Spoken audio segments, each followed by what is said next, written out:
name is Dan Meiser from the State Food Community down in Mystic, Connecticut. We have 4 restaurants: Oyster Club, Engine Room, Grass and Bone, and Nana's, as well as our partner farm, Stone Acres. 1 year ago this week, that 500-year flood hit our industry.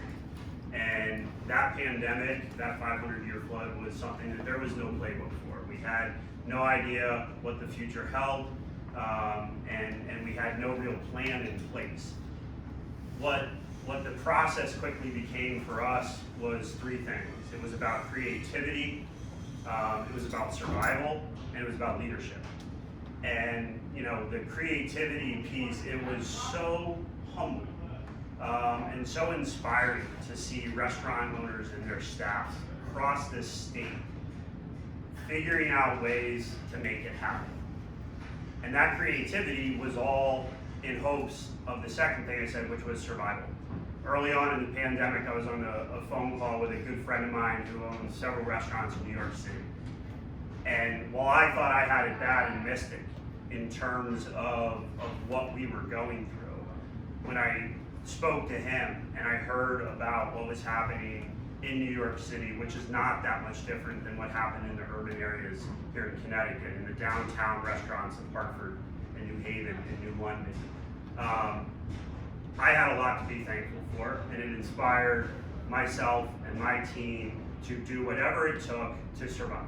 And he said to me, if you can just hang on, if you can hang on, if you can get to the other side of this, if you can get to the end of that proverbial tunnel that we all talk about, you're gonna be okay. And so then we got to get into the topic of leadership.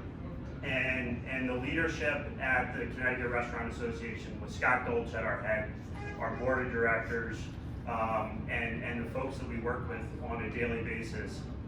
To sum up what Keith said, it was a Herculean task. The job that they had, the job that Scott had, the job that Scott and his team had, was an extraordinary lift to try to figure out how to take one of the largest industries in the state of Connecticut, one of the largest single employers in the state of Connecticut, and a business model that operates solely on welcoming people into a space and hospitality. And we quickly find out that's the one thing we cannot do, right? That is the very thing that spreads this virus. So we were in a position that was daunting, to say the least.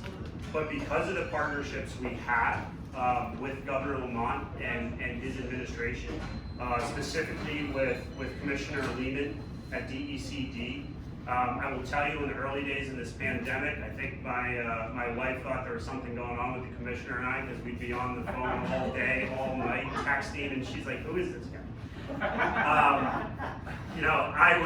I was fortunate enough and honored to serve on the governor's Reopen Advisory Board.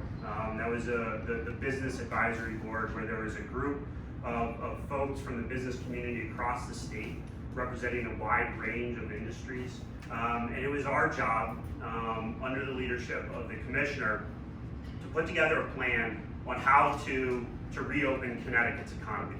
And that information was sent up the flagpole to the governor, who weighed that with all the extraordinary public health data that he was getting on a daily basis.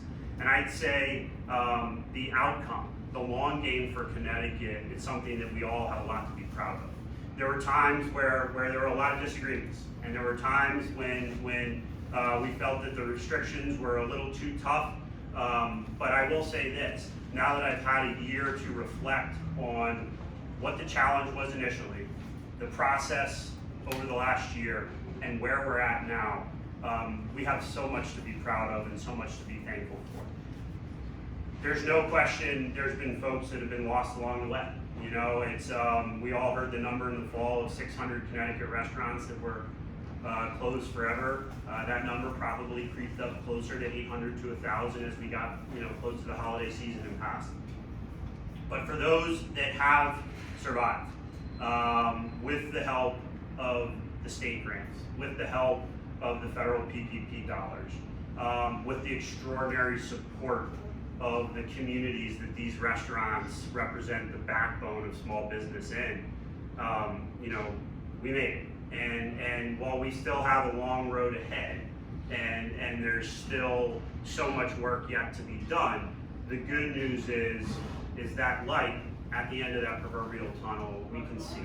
And tomorrow is a big day in that process, to be able to reach a point in Connecticut's restaurant industry where capacity restrictions are being lifted is something that, 6 months ago, 8 months ago, I'm not sure when that day was going to come. So I'm so thankful that it's here tomorrow. So thank you so much for being here and covering this.